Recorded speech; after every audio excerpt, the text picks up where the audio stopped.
SBA loans are some of the best products that you can get for your business, but you have to know what they're looking for, how to set yourself up to win, and more importantly, how to position your business in a way that actually makes SBA funding attractive to you. And so in this video, I want to break down more so how we think through SBA funding with our clients and how we set them up to win so that they can get access to this kind of capital. At the top is, and I can't believe that I have to say this, but know your numbers. And I know that some people are watching this video, they're saying, Irv, I know my numbers. No. Like, really know your numbers. KYN. Matter of fact, in the banking world, they have something called KYN, which is know your numbers, and KYC, which is know your customer. And I'm constantly harping on this with our clients because lenders will ask you about your revenue, profit, expenses, and debt, and they expect you to have those answers quickly. Meaning, how well do you know your COGS? So your cost of goods sold. How well do you know your payroll? If you have a team that you're paying out, how well do you know your expenses, your debt schedules?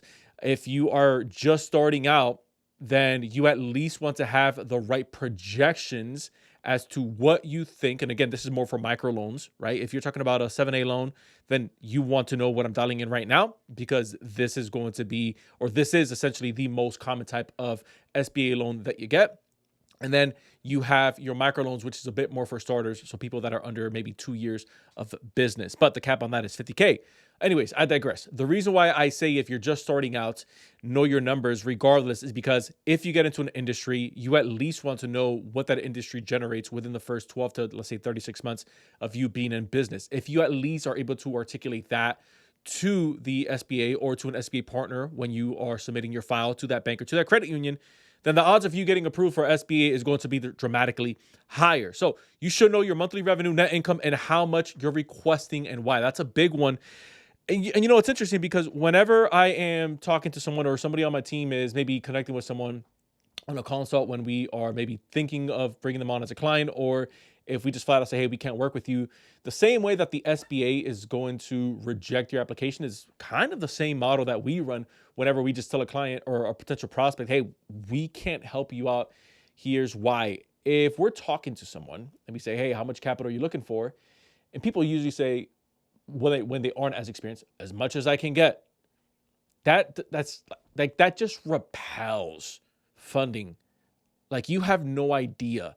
Saying as much as I can get is not going to get you a big amount. In fact, it's going to make you look like an amateur, and it actually lowers your status. So something that I found that's quite interesting is people who typically don't know how to run a business, or if they've never actually used business credit before in their business, usually say that.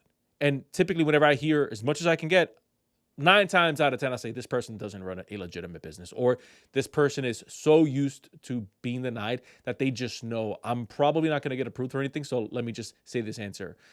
The inverse of that, though, has also been true, which is when somebody, again, we start working with and we are helping them present their file to the SBA, and they say, Irv, if I can get 70 to 80K, again, I know that it's not guaranteed, but if I can get 70 to 80K within the next, let's say 60 to 90 days, I'll be good. Even if I can get half of that, just because I know where it's going. It's going to go toward new inventory. It's going to go toward a new building that we're looking to acquire. It's going to go toward this business. Here are the numbers. I've ran everything on my spreadsheet. Like, it's right here in front of me. Those are the type of business owners that end up getting approved for the capital that they're looking for because they're dialed in and they're able to articulate it properly. Number 2 is you want to leverage your credit. Most SBA loans, you're going to need a 650 credit score or higher on the personal side to unlock SBA funding.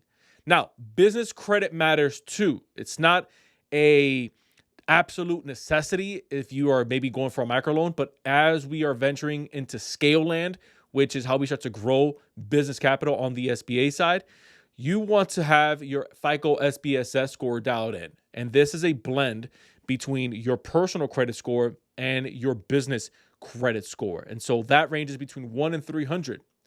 Now, you want to be at least a 150 or higher. Again, if your goal is to get above 50K or more in SBA type of products. Now, the biggest needle mover, if you don't have a FICO SBSS just yet. So let's say that you've been writing your business off of maybe one or two business credit cards, but your revenue is pretty solid, and you structured your business properly, and you, let's say, been in business for 3-4 years, what have you. Your personal credit score, in line with how your business is structured and a couple of other metrics we're going to cover here, will help you, again, secure that capital. But if you don't have, let's say, the best credit, but you have the revenue, but you have the FICO SBSS that's above a 150, you see how now you can start to kind of pendulum swing a little bit, and you can start to use maybe the gaps. And this is what I talk to a lot of also with our clients, is we can start to fill in the gaps with what's missing on one side. So if we don't have maybe the strongest credit, how's our revenue? If we don't have the strongest revenue, how's our FICO SBSS score? And so what ends up happening is we end up painting a better picture so that we are able to acquire what's needed. Clear use of funds, I hinted at it earlier, but I want to swing this back around. Just needing cash is like, it isn't good enough. And as much as I can get, that's repellent language. Come in with a clear definition of what you need and what it's going to be used for. Be specific. Let me give you an example. $80,000 for equipment, $50,000 for payroll, $20,000 to refinance maybe some existing debt because it's going to be cheaper money if you're using an SBA product. The more precise your plan, the safer the lender feels. So a lender in this case is going to be a lender backed by the SBA, which would be a bank, a bank or a credit union. Those typically financial institutions that are partnered with the SBA. The other thing that I wanted to mention is you don't just want to apply just anywhere. Not every lender handles SBA loans well, especially if you're just dealing with big banks, because what ends up happening is that they want to promote more of their products internally, of what they have more control over. The way that it works with SBA is SBA isn't actually lending you the capital. They are essentially backing the bank. So they'll typically do 70 to 80% backing to that bank or to financial institution. So an example of this is you get approved for $100K SBA loan, and SBA essentially is on the hook $80K. If you default, God forbids, they tell the bank, hey, don't worry, we got you covered. We'll go out and we'll try to recoup the debt. They're only on the hook for $20K. So they are going to come after that business owner or that business, God forbid they default, for the other $20K. This is why some banks and, again, some financial institutions don't necessarily like or do the best work with SBAs because of that.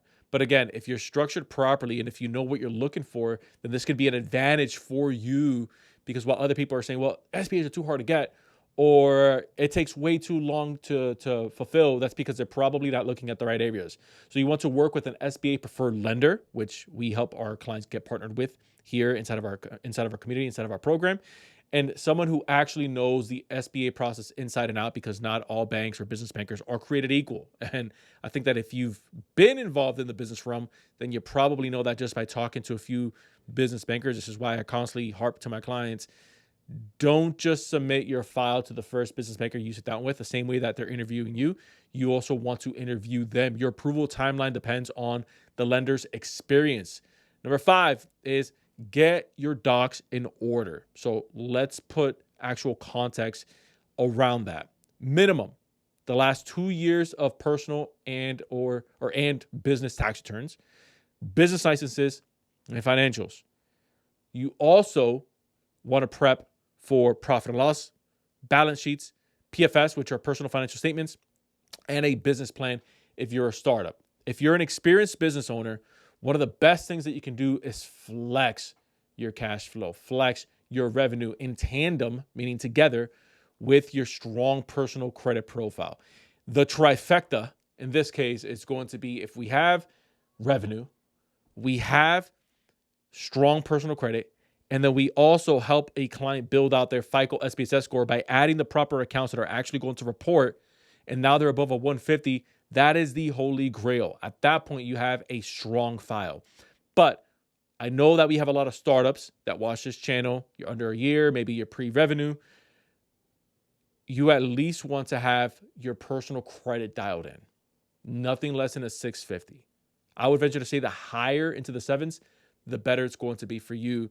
And then the last piece, and this is going to be for all of us, by the way, but especially if you're a startup, is you want to have what they call an SBA approved business plan. The SBA isn't going to approve just any business plan. They're looking for specific data on essentially market research, the type of industry that you're involved in, the type of customer or clients that you're going to be serving, the business model as a whole, and they want to see how it's articulated in that business plan. It's going to be a driving force.